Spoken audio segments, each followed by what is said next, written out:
Hi, boys and girls. This is Miss Kathy.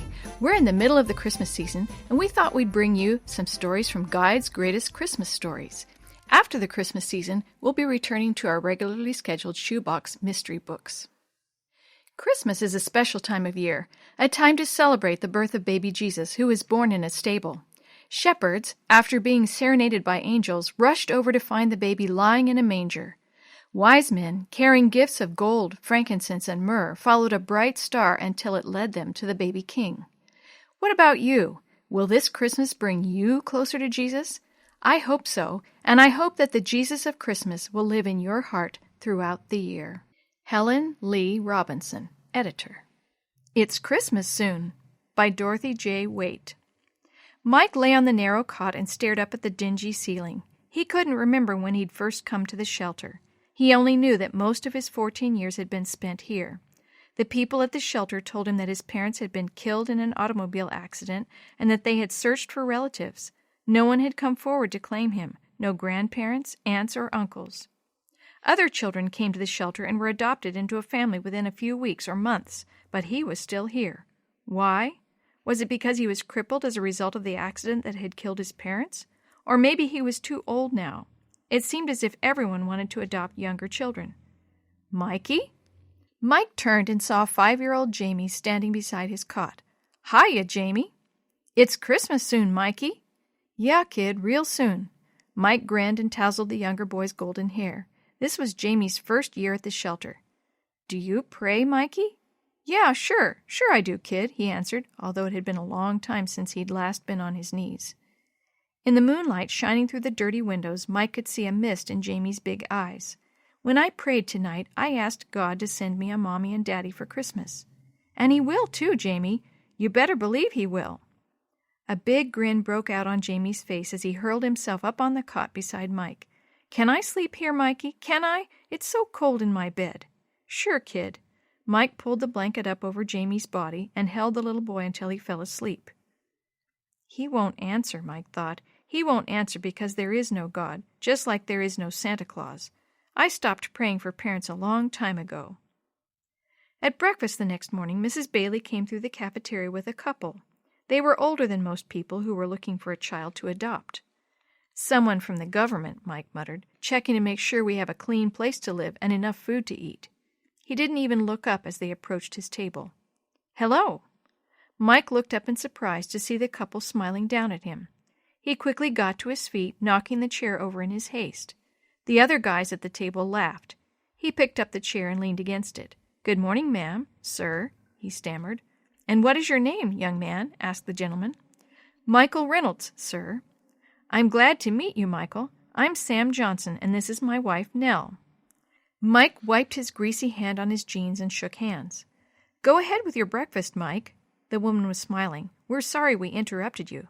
No problem, ma'am. He watched them move on, then slowly sat down. I hate being gawked at by all these bigwigs, Tom grumbled. Yeah, you'd think we were a bunch of weirdos, Joey added. They have to do their job, Mike said. Well, see you guys later. Time for my bus. 7 days before Christmas. The icy wind whistled around Mike's ears. He turned up his collar and pulled down his knit cap. The cold went right through his thin, worn jacket.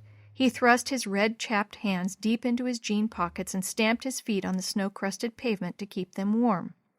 When the school bus finally arrived, Mike gratefully climbed up the steps and into the warmth of crowded young bodies. But all through the day he thought of Jaime's unquestioned faith in a God who no longer listened. After school, when Mike reported to Mrs. Bailey for his afternoon chores, she called him into her office. Mike, do you remember the couple that spoke to you at breakfast this morning? She asked. Yes, ma'am. What did you think of them? They seemed nice, he replied. Next, she's going to ask me if I think they'd make a good home for Jaime or one of the others. I've played this scene before. Mr. and Mrs. Johnson are looking for a foster child.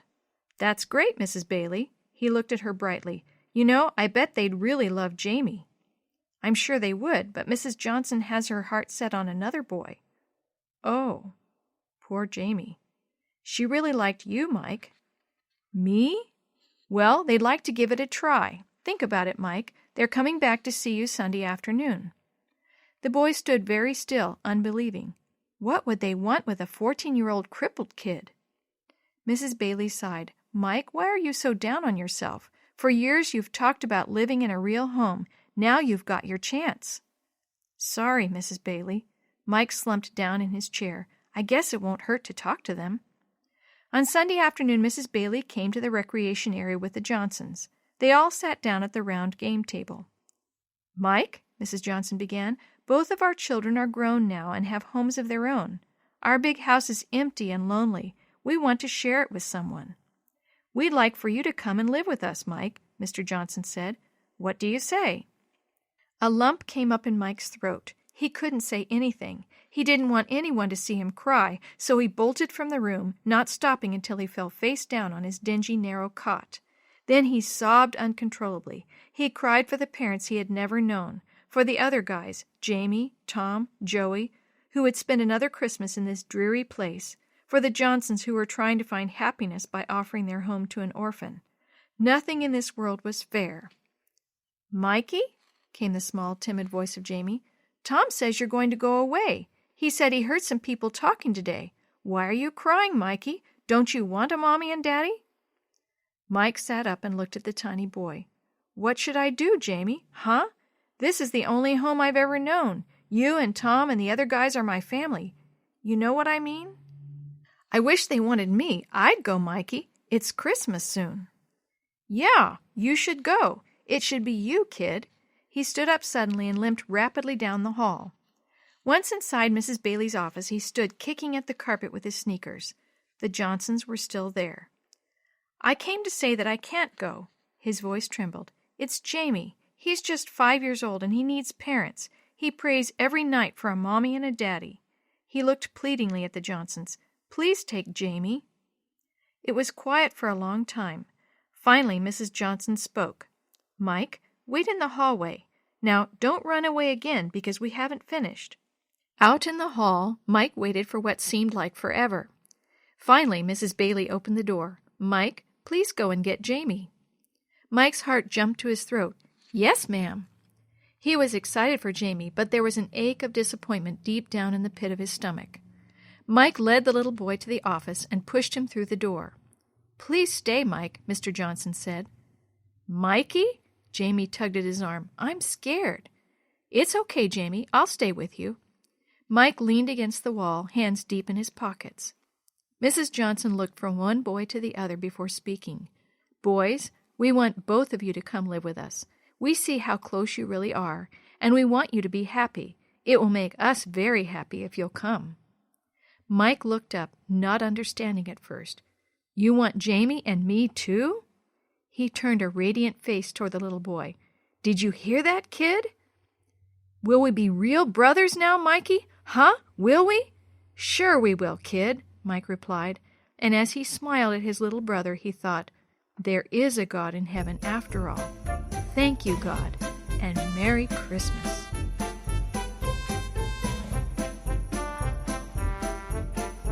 The story you have heard today is from Guide's Greatest Christmas Stories, a compilation from various writers for Guide magazine, edited by Helen Lee Robinson and used with permission from the Pacific Press Publishing Association. As our special gift to you, we will be sharing one of these stories every day between now and Christmas. If you're interested in any other books published by the Seventh-day Adventist Church, please visit AdventistBookCenter.com or call 1-800-765-6955.